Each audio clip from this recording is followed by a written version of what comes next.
I've never seen something look so beautiful.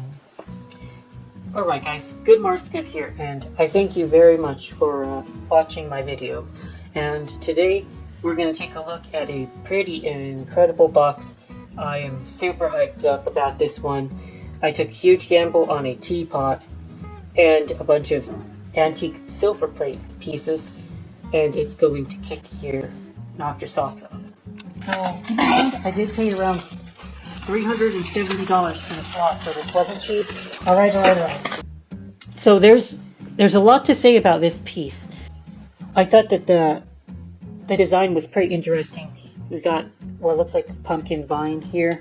The pumpkin it's not here, but it's just like the vine. I guess, is that a grapevine or pumpkins? I don't know, but anyway, I knew that I wasn't looking at something that's run-of-the-mill, that like a mainstream pattern that I normally find from the same companies that I find over and over again, Meriden Britannia, Gorham, etc., etc.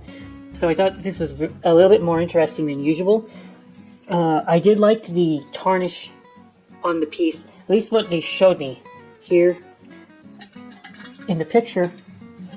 Now, I call this kind of like tarnish patterns, and if you see enough silver plate and enough sterling silver, then you kind of have an idea of how sterling tends to tarnish and how silver plate tends to tarnish. And there are patterns or like kind of like hints you can get to the potential nature of the metal.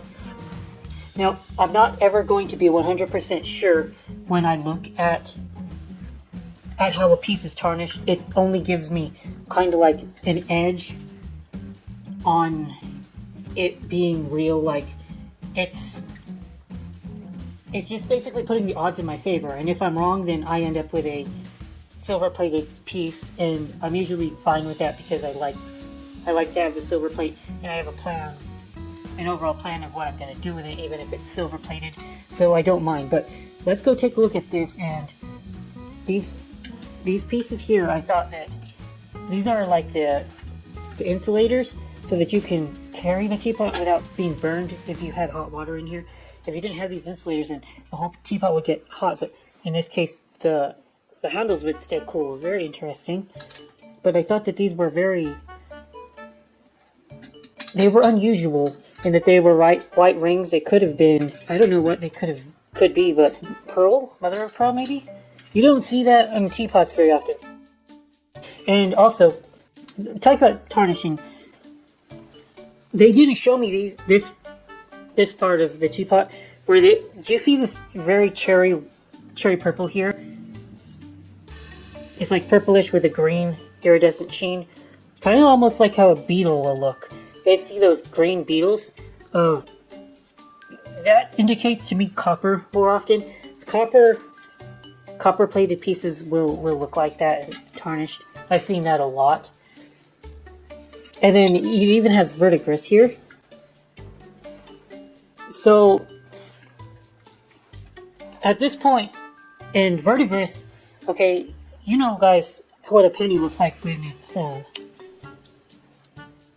when it gets oxidized, right? The Statue of Liberty, right? This indicates copper, right? And we know that sterling silver, has 7.5% copper, but that's not usually enough to really show this kind of like oxidation here, this verdigris. So I'm getting mixed signals, right? I'm getting mixed signals from this piece. I don't know what to make out of it, because I'm seeing things that I don't think are quite normal for a silver-plated teapot, but I'm seeing things that aren't quite normal for a sterling silver teapot. But luckily they had the name, and the name down here is Wilkins. Yeah, it's marked Wilkins, guys. Wilkins. And then there's some kind of weird little key. There's a keyhole mark right there.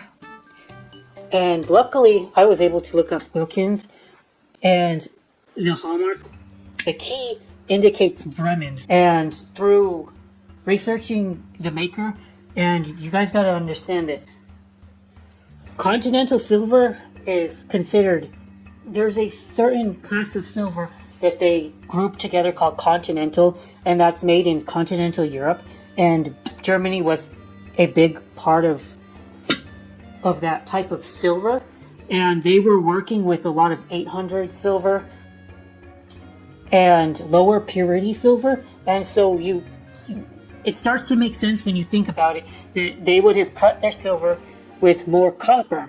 So copper would have actually been more likely to show that really dark cherry oxidation here, that really purple stuff that I normally see from just silver plate. And so seeing that Wilkins name, putting it together to a Bremen manufacturer of actual silver, the sources claim that they probably would have made this piece with 83.5% silver, which leaves us plenty of copper in order to do this. So, there you go. This is actually real silver, and it's worth about, I measured it earlier. Take a quick look again. I forget exactly how much it weighs. We weigh 550 grams. So, certainly it's worth most of the box. If I were to just melt it the way it is, I don't think I'm going to melt it the way it is. Antique silver is really, really weak right now, so I probably will hold on to this a little while, you know. It's a very cool piece of German silver. Very glad I found it. And I did believe that this was plate. It is quadruple plate. I expect this to be like an Art Nouveau piece. That gives me a date around the turn of the 20th century, like 1900s, 1910, that kind of era. Quadruple plated. That's a very old marking. And it looks like this is Wallace Brothers. Wallace Bros. The original Wallace company. If silver plate and silver was more collectible, this would get a huge premium. But the gap between really rare and really old pieces like this and the gap between any old sugar bowl is very, very small, in my opinion. It should be a lot higher. But I'll say that because I'm kind of, on one hand I'm being serious, on another I'm talking my book, you know. Everybody's got a book to talk, even me. Plate. The minute you see that color, you know you're looking at that plate. It's very copperish hue. So this is Roger Smith & Company. I've seen really cool pieces by Roger Smith & Company. I like that too. Oh, okay. More of that Wallace Brothers. We got 2 pieces of that set. Here's the last piece of the Wallace Brothers. Bit of damage on the bottom, but that's okay. A little weird. But here you have it. At least 3 pieces of that. Aha, another piece of Roger Smith. And I think that last piece, that's the last piece.